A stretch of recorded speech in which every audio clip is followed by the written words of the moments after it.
बिस्मिल्लाहिर्रहमानिर्रहीम। मैं हूं उमैर निसार और आप देख रहे हैं मेरा यूट्यूब चैनल। डियर स्टूडेंट्स, अगर आप केमिस्ट्री के स्टूडेंट हैं, आपको केमिस्ट्री मुश्किल लगती है, समझ नहीं आती, तो ये वीडियो आपके लिए है, ये चैनल आपके लिए है। मैं यहाँ पे आपके लिए खड़ा हूँ चीजें आसान करने के लिए। डियर स्टूडेंट्स, मैं हूँ उमैर निसार। आज हम डिस्कस करेंगे allotropic forms. Allotropic forms basically क्या होती हैं? एलोट्रोपिक फॉर्म से मुराद होता है बहरूपिया, भेस बदलकर। आपने देखा होगा सर्कस के अंदर वो पहले वो लड़की बन के लंबे बाल रख के आ गया, फिर उसने भेस बदलकर चेहरे पर रुमाल डालकर वो आ गया सर्कस के अंदर, तो बहरूपिया। तो डियर स्टूडेंट्स, ऑक्सीजन की एलोट्रोपिक फॉर्म्स दो होती हैं। एलोट्रोपिक फॉर्म्स ऐसी फॉर्म्स होती हैं जिनमें स्ट्रक्चर मुख्तलिफ होते हैं, डिफरेंट स्ट्रक्चर होता है। ऑक्सीजन की दो एलोट्रोपिक फॉर्म्स हैं, एक O2 यानी OO, दूसरी है O3 ओजोन यानी OOO। इसी तरह आपके पास कार्बन की तीन एलोट्रोपिक फॉर्म्स हैं, डायमंड, ग्रेफाइट, बुकमिनिस्टर फ्लोरीन। इसके साथ ही सल्फर की आपके पास दो, रोहम्बिक एंड मोनोक्लिनिक ये एलोट्रोपिक फॉर्म्स हैं। डियर स्टूडेंट्स, क्या मुराद है आइए चेक कीजिएगा।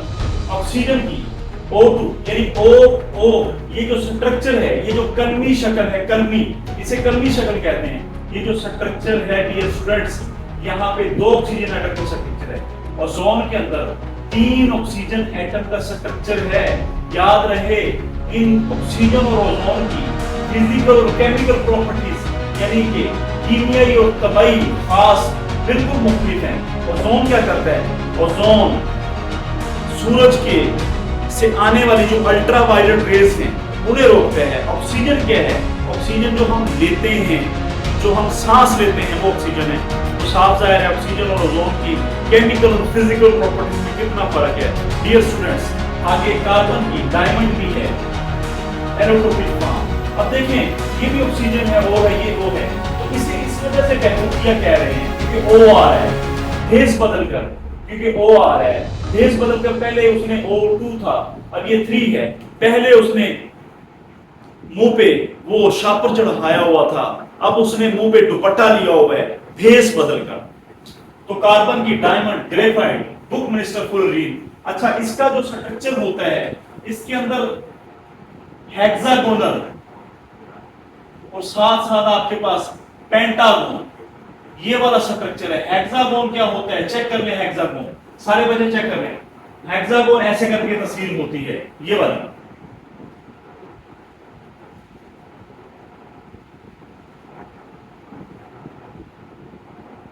हेक्सागोन 1 2 3 4 5 6 साइड है। इधर भी कार्बन, इधर भी कार्बन, इधर भी, इधर भी, इधर भी। This is hexagon. यानी बुकमिनिस्टर फ्लोरीन जो कार्बन की है, इसका हेक्सागोन स्ट्रक्चर है। और पेंटागोन, पेंटागोन का मतलब है 5 साइडों वाली जनाब।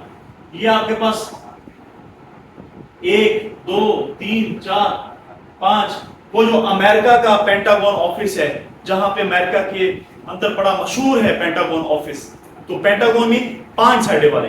यानी कि कार्बन की 3 एलोट्रोपिक फॉर्म्स हैं, डायमंड, ग्रेफाइट, बुकमिनिस्टर। इससे मैं थोड़ा एक्सप्लेन कर रहा हूं। हेक्सागोनल में 6 साइडें और पेंटागोनल में भी 5। यहां पे भी कार्बन, यहां पे भी कार्बन, यहां पे भी कार्बन, यहां पे भी कार्बन, इधर भी कार्बन।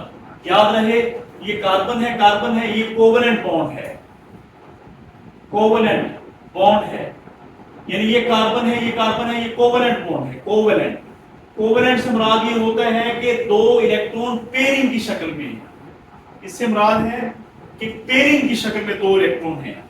यानी कि ये जो बॉन्ड है बेसिकली ये पेयरिंग ऑफ 2 इलेक्ट्रॉन्स, यानी एक इलेक्ट्रॉन ये, दूसरा इलेक्ट्रॉन ये, एक इस कार्बन का इलेक्ट्रॉन, एक इस कार्बन का, इन दोनों की पेयरिंग है, यानी कि दोनों का जोड़ा है। ये भी इलेक्ट्रॉन है, ये भी इलेक्ट्रॉन है। ये क्रॉस इस वजह से लगाया कि इसका इलेक्ट्रॉन है, ये डॉट इसका इलेक्ट्रॉन है, ताकि फर्क वाज़ेह हो सके। तो इसे कहते हैं पेयर्ड इलेक्ट्रॉन।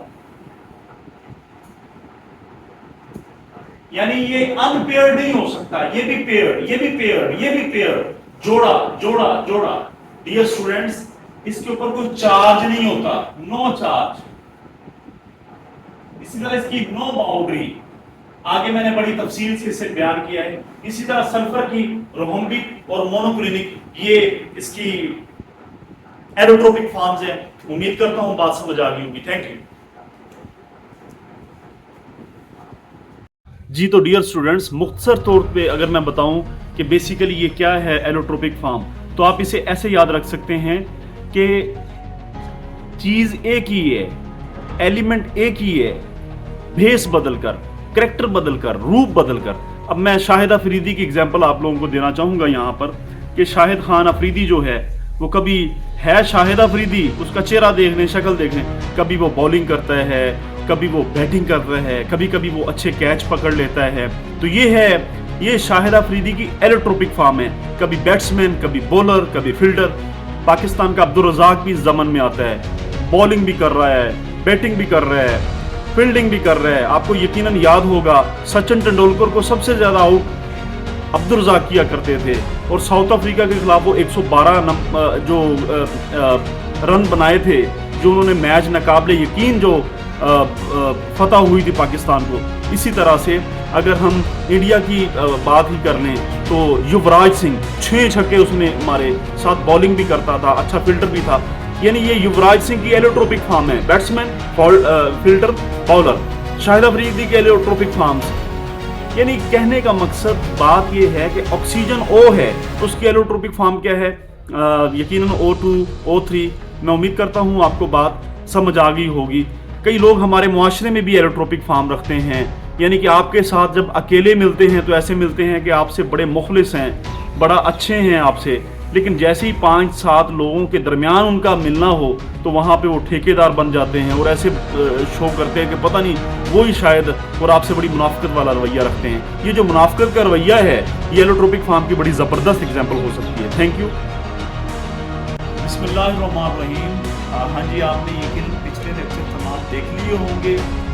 अब ये हमारा नेक्स्ट लेक्चर है एलोट्रोपिक फॉर्म ऑफ सब्सटेंस, यानी कि किसी भी सब्सटेंस की जो एलोट्रोपिक फॉर्म्स हैं। अच्छा, आपने नाम सुन के घबराना नहीं है, अशिया की एलोट्रोपिक फॉर्म। एलोट्रोपिक फॉर्म्स से मुराद ये होता है कि जिसमें स्ट्रक्चर जो है, स्ट्रक्चर आपका जो है वो मुख्तलिफ हो, स्ट्रक्चर मुख्तलिफ हो, उन्हें एलोट्रोपिक फॉर्म्स कहते हैं। स्ट्रक्चर आपका क्या मतलब हुआ? जैसे ऑक्सीजन हमारे पास है, ऑक्सीजन को O से जाहिर करते हैं जी, O से, लेकिन इसके 2 स्ट्रक्चर बन जाते हैं। एक तो बन जाता है O2 और एक बन जाता है O3। जो O2 है इसे हम ऑक्सीजन कहते हैं और O3 को हम कहते हैं ओजोन। और ओजोन आपको पता है ये यकीनन ऊपर हमारी सूरज की शुआओं को, जिससे अल्ट्रा वायलेट रेज आती हैं, ओजोन उन अल्ट्रा वायलेट रेज को रोकती है ताकि वो ज़मीन पे ना आए। तो ऑक्सीजन की ये 2 एलोट्रोपिक फॉर्म है, O2 और O3। यानी कि O2 से मुराद होता है 2 atom, O O3 mean O। तो ये जो स्ट्रक्चर इनका बन रहा है, ये वाला स्ट्रक्चर O का, ये डिफरेंट है ये भी ऑक्सीजन, लेकिन इनका स्ट्रक्चर, ये 3 एटम का स्ट्रक्चर है, ये 2 एटम का स्ट्रक्चर है। बस यहां से हम ये कह सकते हैं एलोट्रोपिक फॉर्म क्या होती है जी, अभी पढ़ लेते हैं। एलिमेंट में एग्जिस्ट, एलिमेंट वजूद रख सकता है in more than one structural form, एक से ज्यादा, which can exhibit quite different physical and chemical properties, और उनकी केमिकल प्रॉपर्टीज और फिजिकल प्रॉपर्टीज डिफरेंट होती हैं।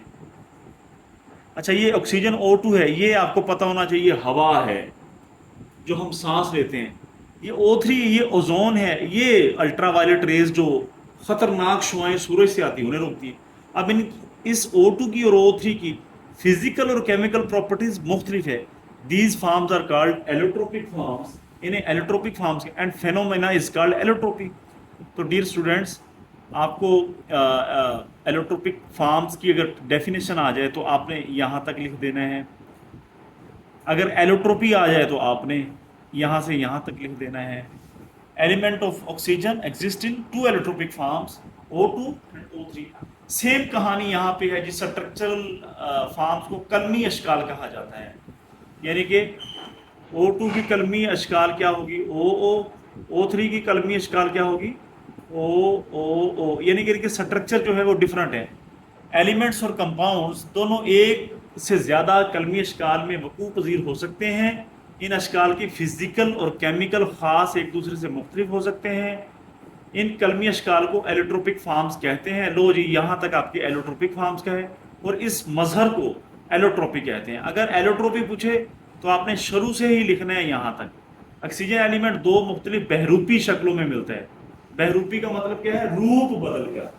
बहरूपिया कहते हैं रूप बदल कर। आपने देखा होगा सर्कस के अंदर बहरूपिये यानी रूप बदल कर करतब दिखाते हैं। पहले वो लड़कियों का रूप, फिर वो लंबे लंबे बाल रखकर जिन्नों वाला रूप। बहरूपिया से मुराद रूप बदल कर। एक को ऑक्सीजन और दूसरी को ओजोन कहते हैं।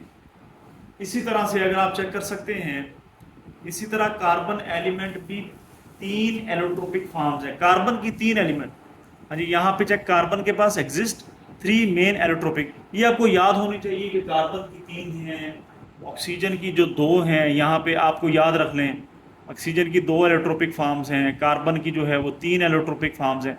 अगर ये याद होगी तो आपको लिखना बड़ा आसान होगा। उर्दू में लिख लीजिएगा, ऑक्सीजन की 2 इलेक्ट्रोपिक फॉर्म्स हैं, एक ओजोन है, दूसरी ऑक्सीजन है, कार्बन की 3। तो डियर स्टूडेंट्स, इसी तरह कार्बन एलिमेंट की भी 3 अहम डायमंड हो गया, ग्रेफाइट हो गया, और बुक मिनिस्टर फुलरीन, ये वाली है। ये थोड़ा नाम डिफरेंट सा है इसे, यानी क्या हुआ जी? डायमंड है, ग्रेफाइट है, बुक मिनिस्टर फुलरीन। तो ये आप नीचे तस्वीर भी देख सकते हैं, बड़ी ही ज़बरदस्त तस्वीर दिखाई गई है, आप चेक कर सकते हैं जी। डायमंड है आपके पास, सेंटर में आपके पास डायमंड आ जाता है। इसी तरह आपके पास बुक मिनिस्टर जो है वो फ्लोरीन आ जाता है। इसी तरह आपके पास ये ग्रेफाइट आप देख सकते हैं यहाँ पे आपके पास आ रहा है। तो डियर स्टूडेंट्स, ये आसान चीज़ें हैं, बस आपने ये तस्वीरें चाहे नहीं बनानी, लेकिन आपने इन्हें याद कर लेना है। अच्छा, डायमंड की साख एक बहुत बड़े मालिक्यूल की तरह है। डायमंड जो हीरा होता है उसे हम कहते हैं, जबकि ग्रेफाइट में कार्बन के हेक्सागोनल रिंग्स आपस में जुड़े हुए होते हैं। ग्रेफाइट में कार्बन के हेक्सागोनल रिंग्स, हेक्सागोनल से मुराद होता है 6 साइडों वाले रिंग्स। बुक मिनिस्टर फ्लोरीन यानी C60, ये मरूजी आ सकती है जी, सारे बच्चे नोट कर लें।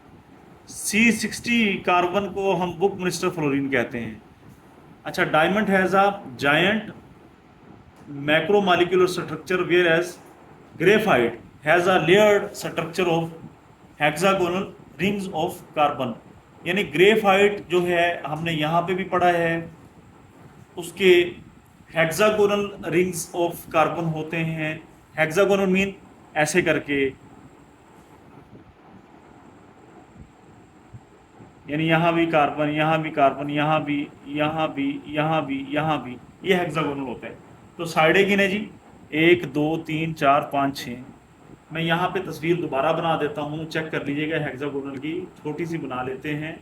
ये 2 साइडें, ये तीसरी, ये चौथी, ये 5वीं, ये 6वीं, और carbon carbon carbon carbon carbon carbon, ऐसे कार्बन कार्बन लगा, जिसे कहते हैं हेक्सागोनल रिंग्स ऑफ कार्बन।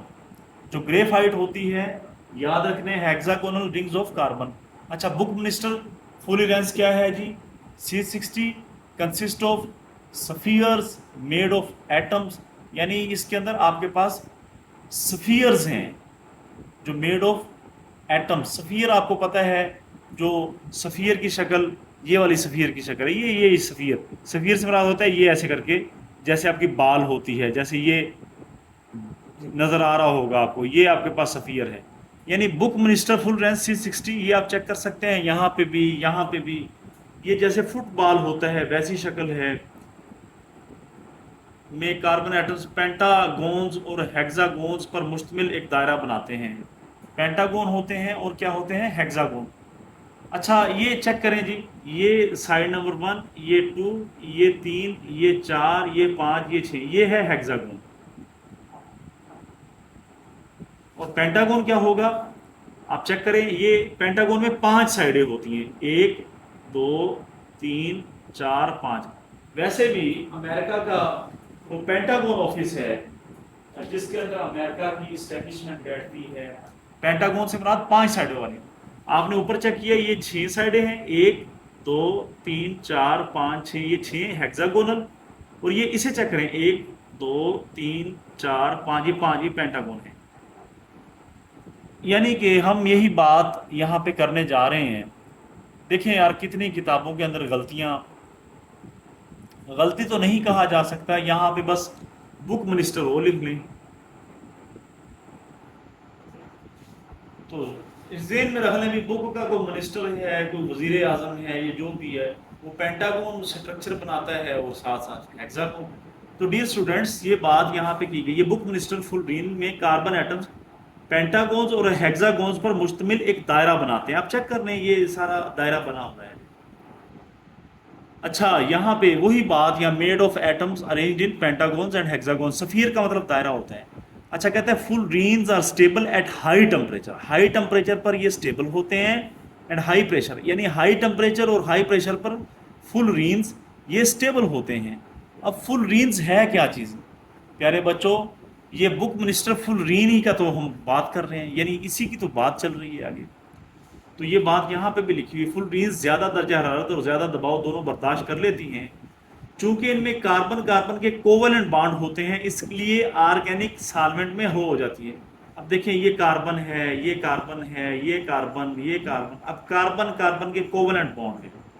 यहाँ पे मैं बना के दिखा देता हूँ, ये कार्बन, ये कार्बन, ये कार्बन, ये कार्बन, यानी कार्बन का कार्बन के साथ covalent bond, covalent bond, covalent bond. तो क्योंकि कोवलेंट कार्बन कार्बन के कोवलेंट बॉन्ड होते हैं, कोवलेंट बॉन्ड से मुराद ये है, जैसे ये कार्बन है, ये कार्बन, इनके दरमियान बॉन्ड बनना, तो इसके हर जो दायरा है वहाँ पे कार्बन है, कार्बन, ये छोटा छोटा जो दायरा है कार्बन, तो कार्बन कार्बन का कोवलेंट बॉन्ड है। चूंकि इनमें कार्बन कार्बन के कोवलेंट बॉन्ड्स होता है, इसलिए ऑर्गेनिक सॉल्वेंट ऐसा सॉल्वेंट जिसमें कार्बन होती है, क्योंकि ये भी कार्बन कार्बन है और ऑर्गेनिक सॉल्वेंट में भी कार्बन होती है, तो कार्बन कार्बन कोवलेंट वाला कार्बन वाले में हल हो सकता है। यही बात यहाँ पे हमने की है कि being covalent nature they are soluble in organic solvents, क्योंकि वो कोवलेंट होते हैं कोवलेंट बॉन्ड के जरिए। लिहाजा आगे बात करते हैं, the fullerene structure is unique in that the molecule is not charge, has no boundaries and has no unpaired electrons, यानी ना तो उन मॉलिक्यूल्स पर कोई चार्ज होता है, ना इनकी कोई बाउंड्रीज होती है, और ना ही अनपेयर्ड इलेक्ट्रॉन है, यानी तमाम जो इलेक्ट्रॉन्स हैं वो पेयर्ड हैं, वो जोड़े की शक्ल में हैं, कोवलेंट बॉन्ड होती ही जोड़े की शक्ल में है। ये जैसे कार्बन कार्बन है, एक इलेक्ट्रॉन इसका है, दूसरा इलेक्ट्रॉन इसका है, तो ये जोड़ा जो है पेयर की शक्ल में है। अगर ये कार्बन है, ये कार्बन है, तो ये कोवलेंट बॉन्ड, एक कोवलेंट बॉन्ड 2 इलेक्ट्रॉनों से मिलकर बनी होती है, तो कार्बन कार्बन, ये 2 इलेक्ट्रॉनों से, तो एक कोवलेंट बॉन्ड 2 इलेक्ट्रॉन्स का होना, यही तो पेयर्ड इलेक्ट्रॉन्स है, पेयर्ड यानी जोड़े की शक्ल में। तो यही बात वो कर रहा है कि कोई भी उसमें अनपेयर्ड इलेक्ट्रॉन्स नहीं होता, सारे पेयर्ड होते हैं, सबके जोड़े बने होते हैं, क्योंकि सारे ही। अच्छा, आगे बात करते हैं, they have a CAG like structure, उनका जो स्ट्रक्चर होता है कैग लाइक स्ट्रक्चर होता है। अच्छा, ये बात हम यहाँ पे, एक पिंजरे की मानिंद होता है उनका स्ट्रक्चर, कैग का मतलब पिंजरे की मानिंद।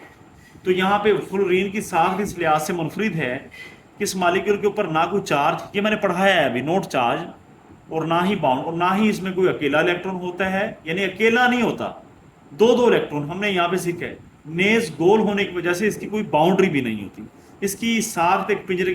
फ्लोरीन एक नरम मटीरियल है, फ्लोरीन एक नरम मटीरियल है।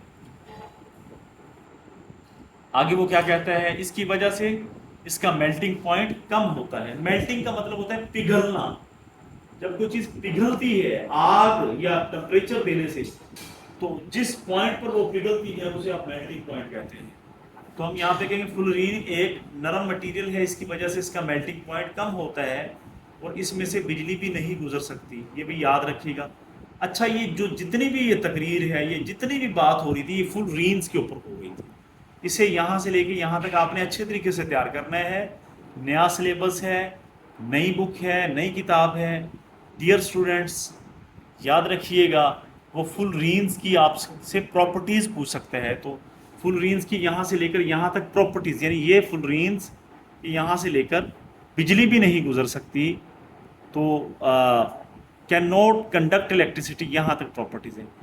Element sulphur also exist in two crystalline allotropic forms.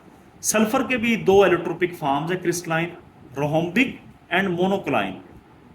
The former is more stable than the latter. जो फार्मर्स है यानी अव्वलु जिक्र, अव्वलु जिक्र का मतलब है जिसका जिक्र पहले है, फार्मर का मतलब है पहले वाला। तो साफ ज़ाहिर है सल्फर की दो क्रिस्टलाइन फॉर्म्स हैं, एक रोहम्बिक है और एक मोनोक्लाइन है। इन दोनों में से पहले किसका जिक्र हुआ है? फार्मर का मतलब पहले वाला यानी रोहम्बिक। जो रोहम्बिक है वो ज़्यादा स्टेबल है। किससे स्टेबल है? लेटर, यानी जो बाद वाला है। बाद वाला कौन था? मोनोक्लाइन। तो यही बात यहाँ पे सल्फर एलिमेंट की भी दो एलेक्ट्रोपिक फॉर्म्स हैं, मोनोक्लिनिक और रोहम्बिक। इनमें से पहली वाली फॉर्म दूसरी से ज़्यादा स्टेबल है। तो डियर स्टूडेंट्स, आप चेक कर लें, यहाँ पे आपको नज़र आ रहा होगा, ये आपके पास रोहम्बिक सल्फर है, ये मोनोक्लिनिक सल्फर है। रोहम्बिक जो है वो ज़्यादा स्टेबल होता है। उम्मीद करता हूँ आपको ये लेक्चर समझ आ गया होगा। वीडियो बार बार देखें, जब मैं रीडिंग कर रहा हूँ, पढ़ा रहा हूँ, साथ साथ पढ़ें, फिर ही आपको केमिस्ट्री कुछ समझ आएगी। अदरवाइज केमिस्ट्री इतनी ईजी नहीं है। केमिस्ट्री खुश्क सा सब्जेक्ट है। तो पता ये है कि ऐसा भी नहीं है कि इसे समझना नामुमकिन है।